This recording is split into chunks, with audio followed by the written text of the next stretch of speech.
Ensuite, il est écrit, après que les notables de Quraysh aient organisé l'assassinat du prophète sallallahu alayhi wa sallam, celui-ci, sallallahu alayhi wa sallam, sortit de chez lui, à leur rencontre.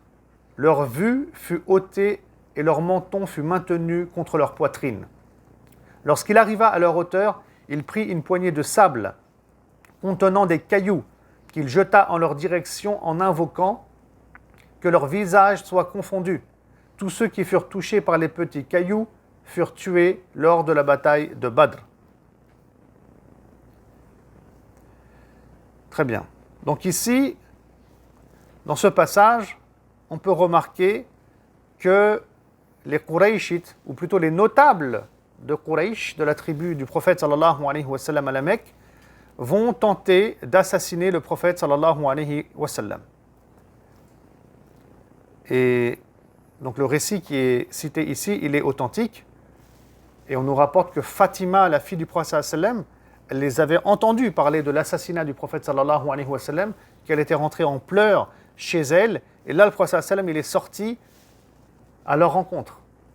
La rencontre de ces notables qui s'organisaient pour l'assassiner. Et c'est là que leur vue va être ôtée, leur menton va être maintenu dans la poitrine, ainsi, vous voyez. Et là, le prophète sallallahu alayhi wa sallam, il va jeter du sable avec des cailloux dans leur direction et il va invoquer Allah subhanahu wa ta'ala et ils vont tous mourir plus tard, lors d'une bataille qui est la bataille de Badr. Et là, ce que j'aimerais souligner, si on peut parler de l'aspect miraculeux, c'est le fait que le prophète sallallahu alayhi wa sallam, finalement, on ne pouvait pas l'assassiner, on ne pouvait pas le tuer. Et d'ailleurs, Allah subhanahu wa ta'ala le rappelle très bien dans le Coran lorsqu'il dit « Wallahu ya'simuka minan nas » Allah te protège des gens. Donc le prophète sallallahu alayhi wa sallam, il était protégé par Allah subhanahu wa ta'ala. Et parfois, il faisait des causes pour ça. Alors les causes, c'est pas qu'il ait 40 000 gardes du corps, bien, etc. Comme nous, on pourrait imaginer, pas du tout. Ici, c'est une invocation, la cause. Une invocation en jetant des pierres, avec une doua qu'il fait. Et Allah, il est tellement bon et généreux envers son messager et son bien-aimé, qu'il lui montre même quelque chose qui aura lieu dans l'avenir. C'est-à-dire la mort de ces notables qui aujourd'hui sont en train de l'humilier, de l'insulter et qui tentent de le tuer, sallallahu alayhi wa sallam. Donc il y a une impossibilité à tuer le messager de Dieu, sallallahu alayhi wa sallam, tant qu'il n'a pas accompli sa mission. Ça, c'est un vrai miracle aussi. Parce que n'importe qui, il commence à dire « moi je suis un messager de Dieu », il commence à mentir, il raconte des choses, etc., etc., comme les faux prophètes qu'il y a eu à l'époque du prophète sallallahu alayhi wa sallam, il y en a eu, on en parlera plus tard, eh bien, ils meurent tous, à un moment donné, et rapidement, alors que leur mission n'est pas terminée. Le prophète sallallahu alayhi wa sallam, il va mourir aussi, mais une fois que sa mission sera complètement clôturée et terminée de manière claire et explicite. Mais avant ça, personne ne peut le tuer, car c'est le messager de Dieu, sallallahu alayhi wa sallam, ce qui explique plusieurs choses.